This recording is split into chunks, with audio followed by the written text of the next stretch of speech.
In the year 1175 BCE, workers in Egypt carved a battle onto a stone wall, and that carving still confuses experts today. The wall stands at a temple called Medinet Habu, near the city of Luxor. On the stone, ships full of warriors wearing strange feathered headdresses crash into the mouth of the Nile River.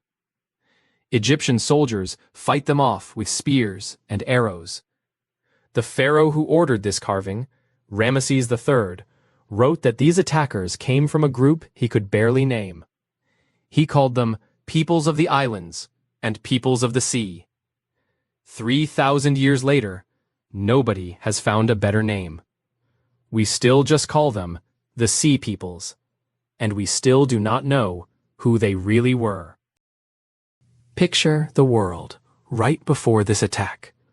Around 1200 BCE, the eastern Mediterranean was full of rich, connected kingdoms. Egypt ruled the Nile.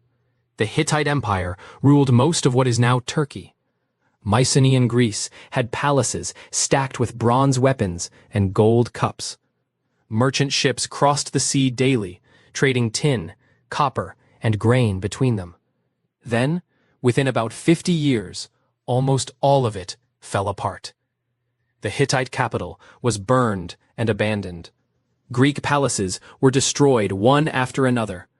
A great trading city called Ugarit vanished so fast that its ovens still held bread.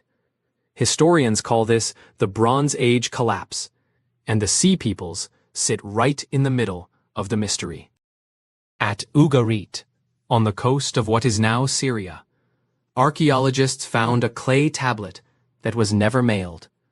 It sat baking in a kiln, half-fired, because the city burned before anyone could send it.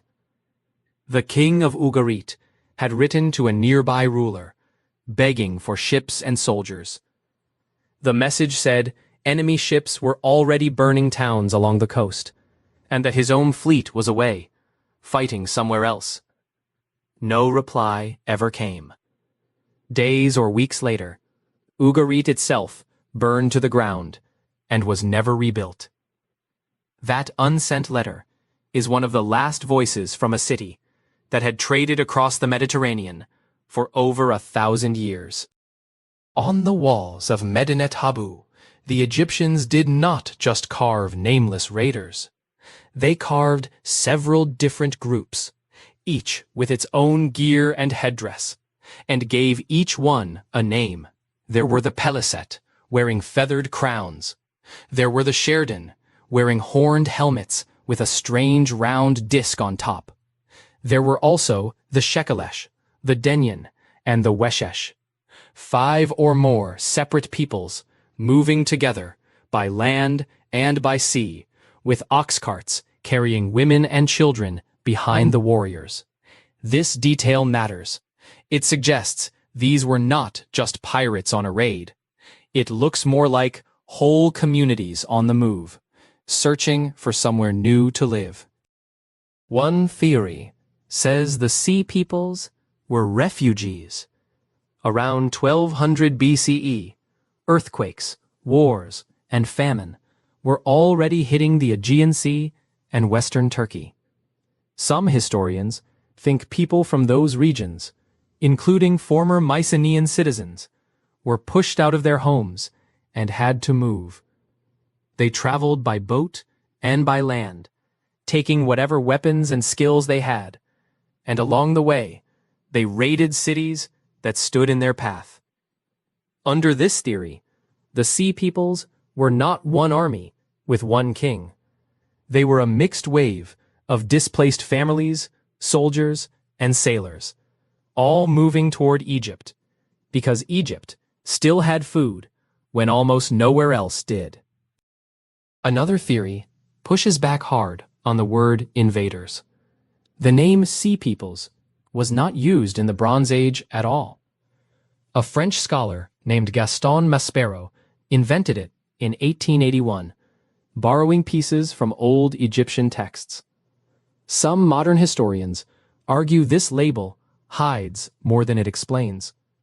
They think these groups were not one people at all, just separate bands of raiders, mercenaries, and opportunists, each acting on their own, who happened to strike at the same time because every kingdom around them was already collapsing. In this view, the Sea Peoples did not cause the Bronze Age collapse. They were simply the ones taking advantage of a world that was already falling apart. Here is a detail that complicates both theories. One of the groups named at Medinet Habu, the Sheridan, shows up in Egyptian records decades earlier, and not as enemies. Egyptian pharaohs hired Sheridan warriors as bodyguards and soldiers, paying them in land and grain.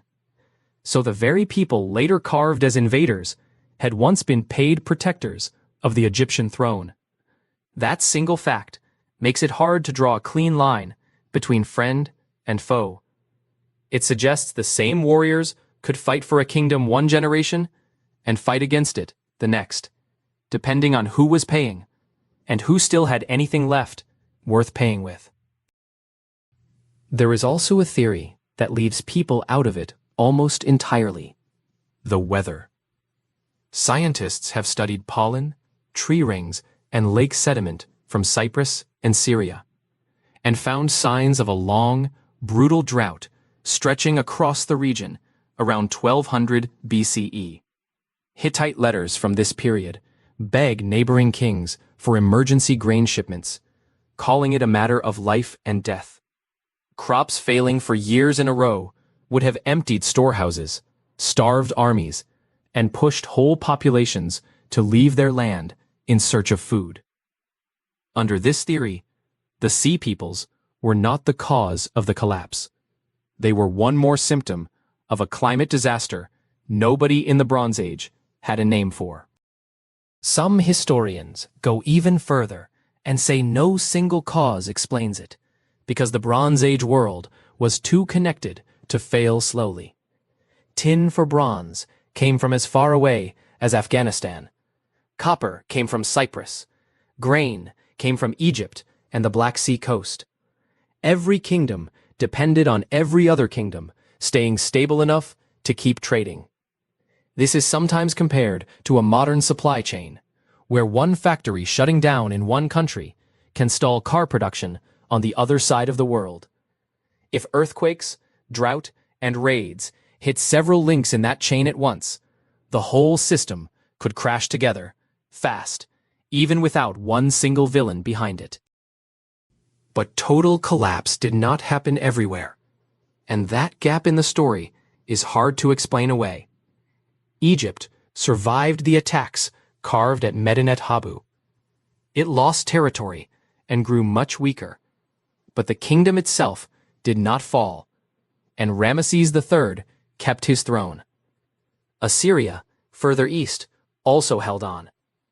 If the Sea Peoples alone were powerful enough to end empires, historians still cannot fully explain why Egypt held the line, while the Hittites, just a few hundred miles north, disappeared completely within a generation. Something protected Egypt that did not protect its neighbors, and nobody agrees yet on exactly what that something was. One thread of the mystery leads to a much later, much more familiar name. The Peliset, carved at Medinet Habu in their feathered headdresses, are widely believed to be the ancestors of the Philistines, the people who later settled the coast of what is now Israel and Gaza. Archaeologists digging at the city of Ashkelon found pottery there, shaped and painted in an Aegean style, similar to pottery made in Greece, not pottery native to the region. It looks like a group with roots across the sea, settled down and built a new home, generation after generation, on a coastline they had once only raided. Go back to the ships themselves, because their shape carries its own clue. On the Medinet Habu relief, the Sea People's ships have bird head prows curving up at both ends, and their sails are already lowered for close combat, meaning this fight happened in a narrow river mouth, not open ocean. No other Egyptian carving from any other century shows ships built quite like these. Some historians link the design to boats used in the Aegean and on Cyprus. It is one of the few physical details in this entire story that nobody seriously disputes, even while almost everything else about these people remains argued over. Here is the piece that keeps this mystery open for good. The Sea Peoples never wrote their own account, as far as anyone has found. Everything we know about them comes from their enemies. Egyptian pharaohs carved them as beaten invaders. Hittite and Ugaritic scribes described them only in letters begging for help. Not one surviving tablet, carving, or scrap of pottery has ever been proven to come from the Sea Peoples describing themselves, their homeland, or their reasons for moving.